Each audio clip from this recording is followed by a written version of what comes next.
today we're going to do something a bit different. We're going to go cropping.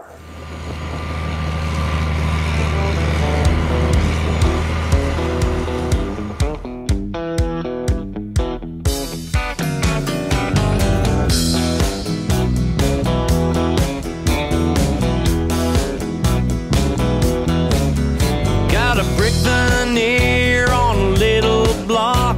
We're working our way to paying it off. We get by living in Australia. We sit on the veranda when it's too hot inside. We can't use a hose cause it's been too dry. That's nothing new, living in Australia. It's alright, it's alright, laying back and living the life. It's alright, living in Australia. I'm going to take you through the process of farming field peas, from spraying and sowing, right through to harvest and eventually storage. That silo there, as a matter of fact. You're going to be introduced to the Scott family and how they run their first class operation. So let's go down to the paddock now and watch them do it. And this is Andrew now.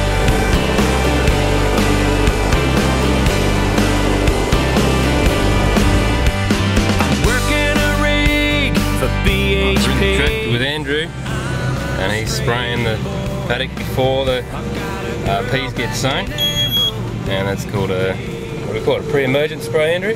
Yeah, there's a pre-emergent called trifluorine and also a knockdown Roundup.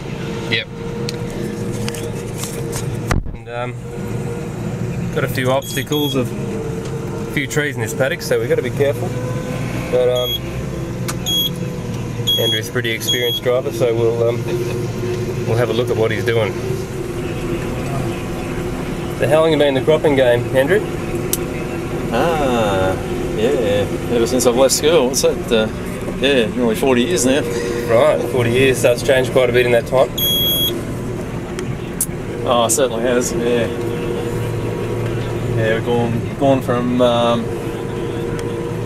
little 20-row combine back when I started to a 40-foot seeder now. So, yeah. And what difference did it make swapping over to air seeders? Oh, just the amount of trash that we get put through and the time factor. So yeah. Anything to speed the operation up. So yeah. How's this year's sowing gone so far? Fairly steady. Yep. Yeah, hasn't been too wet, too dry? Well, yeah, it has been not on the wet side, but yeah, we're not complaining. So yeah, better than the alternatives. So. Yeah. While Andrew was talking with Adam in the next paddock, I was amazed at the skill level he was using to keep the job neat.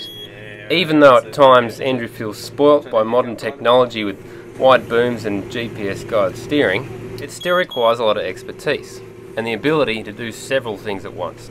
Take now for example, he's figuring out an application rate with Adam of how much lucerne and subclover to plant under the pea crop, never missing a beat the whole time. It'll probably sow out to 24 instead of 25, or 23 and a half instead of 25.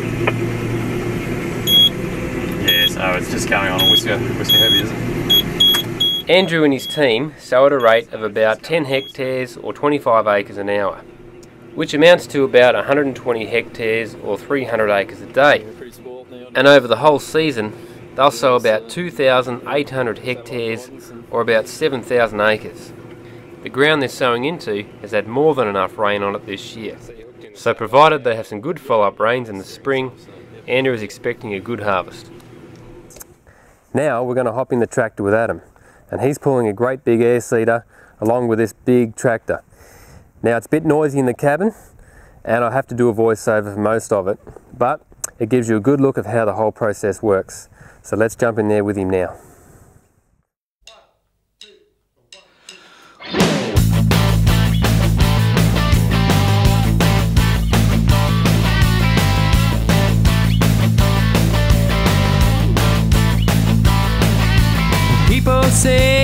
one-horse town.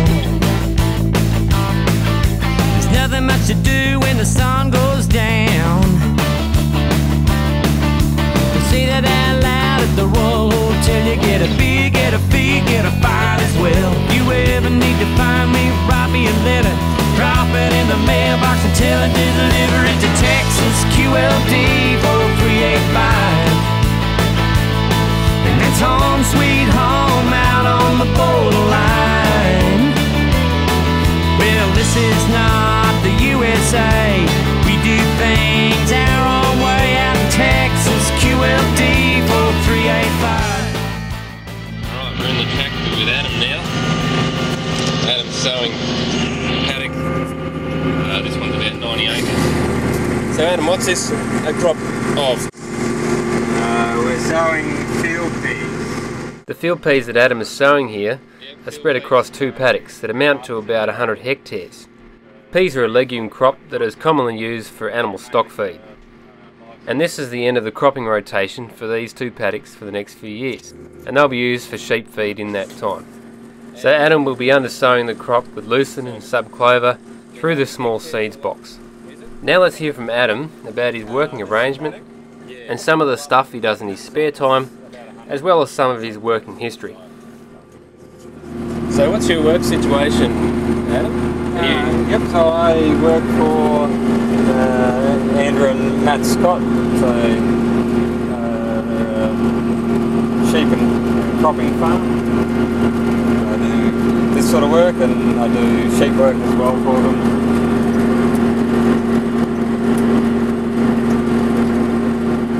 How many days a week would you work for them? Generally sort of around 3 or 4, but during busy periods like what we're doing now is sowing, and during harvest and shearing we'll work a lot more, might be 5 or 6 or sometimes 7 days. And so this is a bit different from your last job, Adam. What did you do before you came to the farming district? In the defence force for 12 years. Right. So now you're sowing your own crops. Tell us about your own crop that you've got in there. Yeah, so my wife and I both lease a block 320 acres. Yeah, so there's about 285 acres that's croppable, and it's got a veg crop in it this year, which is a legume that we cut for hay for livestock for food. Yep. After 12 years in the Defence Force, Adam's adapted very well to farm life. He was very knowledgeable about how the air-seeder worked, and he was explaining it to me as I was sitting in the tractor with him. The air-seeder consists of the bar, which you can see here on the screen, and the seed boxes behind it. This has 2 main compartments, one for the seed and one for the fertiliser. There is also a fan which powers the delivery of the seed and fertiliser, hence the name air-seeder. When Adam flicks this switch, wheels under the seed box start turning to let the seed and fertiliser out at a certain rate. The hoses coming from the seed box spread out over the bar and go down to each one of the boots. These make a furrow for the seed and fertiliser as it goes into the ground. This is then followed up by the press wheels at the back of the bar, which press the soil down on top of the seed to enable it to germinate more effectively. And like Andrew's tractor, this one is also guided by GPS on the straight runs.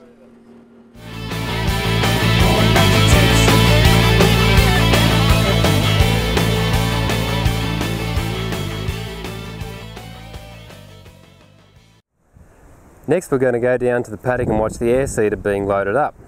Now it's being loaded up with barley and fertiliser, and I wasn't there at the right place at the right time to watch it being filled up with peas, but it's pretty much the same process. Andrew is going to be taking us through that process, and it's on a nice foggy morning, so let's go down to the paddock now and watch that being done.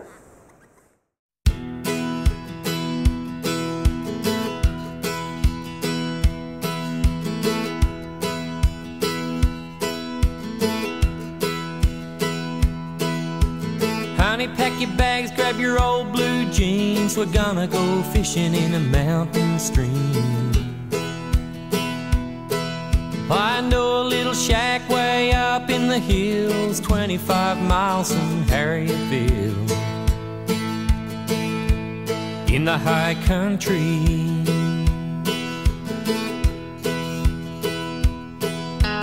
Honey, you should see all the stars up there. They shine so bright through the cold night air.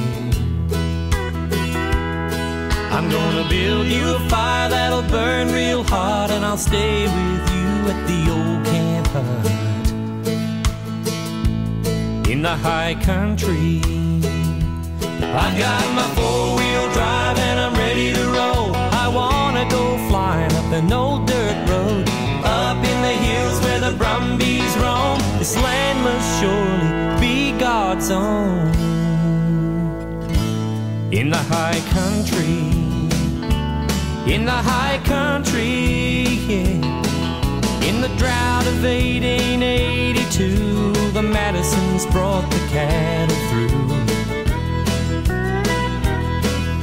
From Mountain Creek to the Staircase Spur, we'll follow the tracks where they push the herd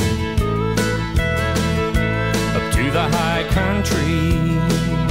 Oh, I've got my four-wheel drive and I'm ready to roll. I wanna go flying up an old dirt road, up in the hills where the snow guns stand. You can see forever across this land. In the high country, that's where I wanna be, walking with you by a mountain stream. High country, that's where I wanna go. Got my bags packed, I'm ready to roll.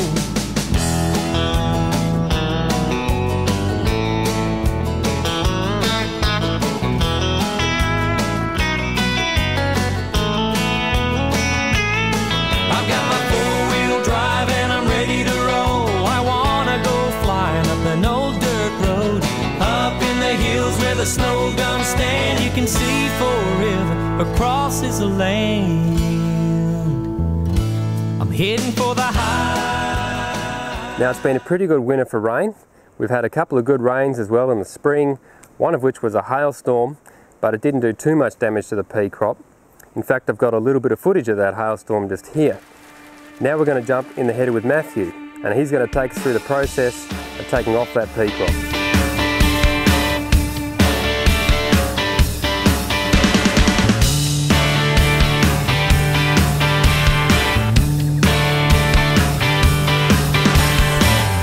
Out here on the red dirt plain, you reach the end of the table drains. It's planted country, the shearing sheds and bending backs, Australian dreams under battered hats. It's planted country, a beat up truck, a tin roof shack, a nothing girl in these two hands, living, breathing, working this hallowed ground, on a spinning patch of rock and dirt, center of my universe. Matthew is Andrew's son. They share the management of the farm and the workload, taking care of the different jobs involved in cropping and sheep work. Today Matthew is stripping the pea crop, and it's a good day for it. What's this year been like? Yeah, overall probably have to say, yeah, just a little bit above average. So Yep. just pretty good considering the lack of rainfall we've had through spring. Yep. And how's this paddock going? Yeah, probably around 1.2, 1.3 tonnes to the hectare. So Right.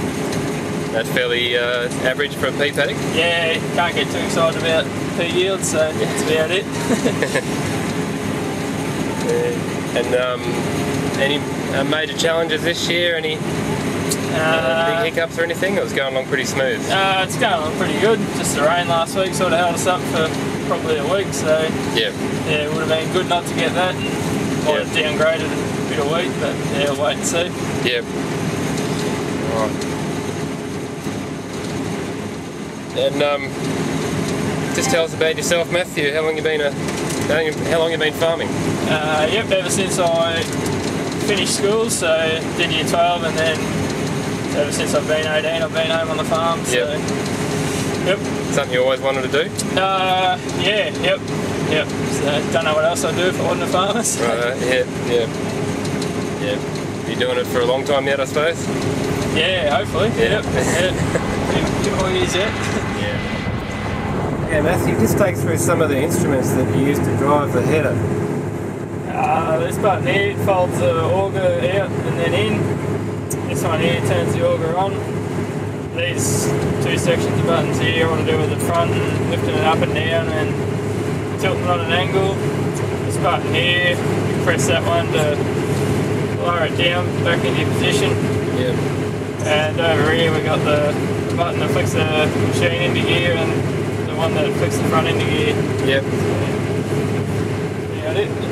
Yeah, what do you use your screen for there? Yeah, that's telling you all your information about all your settings and what your engine's doing, and your loss monitors down the bottom here. Yeah. They normally show a little bit more than that, but the stripping P's not much grain going through. So. Yeah. And that's your GPS up there? Yeah, that's GPS. So with the auto steer there, it's mapping, showing you colour and in where you've been, and the yellow's where you've been, and right. Here's where you haven't been. So right. That red line there, that's the line that the header's steering along. So you straight.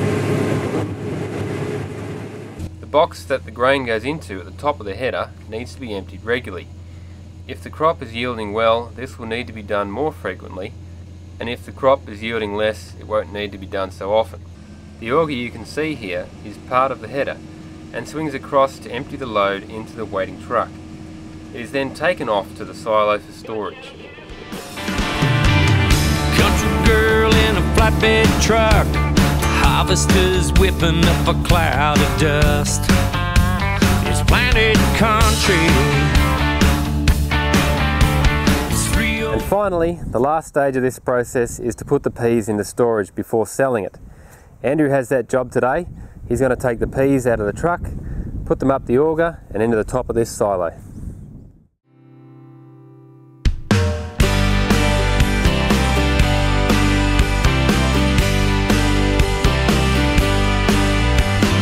Working a rig for BHP. I'm an Australian boy. I've got a girl back in Emerald waiting for me. I'm an Australian boy, stuck out here at the end of the line. I've got a few mates and I'm doing alright.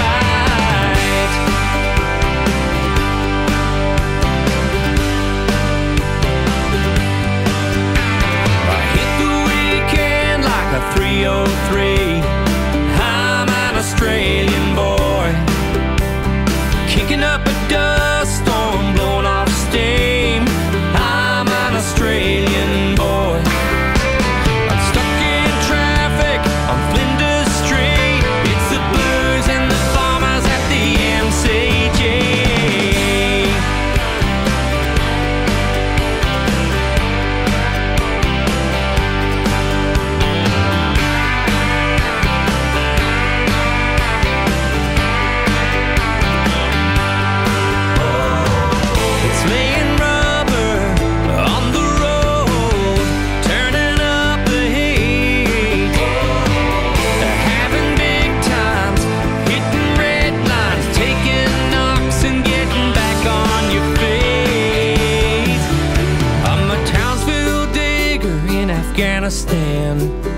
I'm an Australian boy.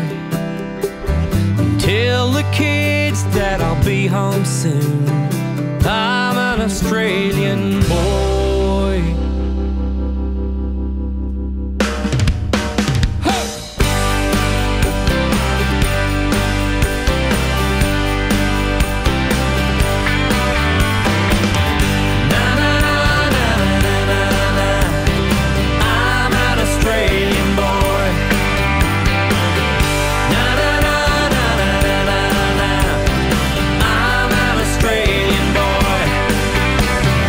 Stand by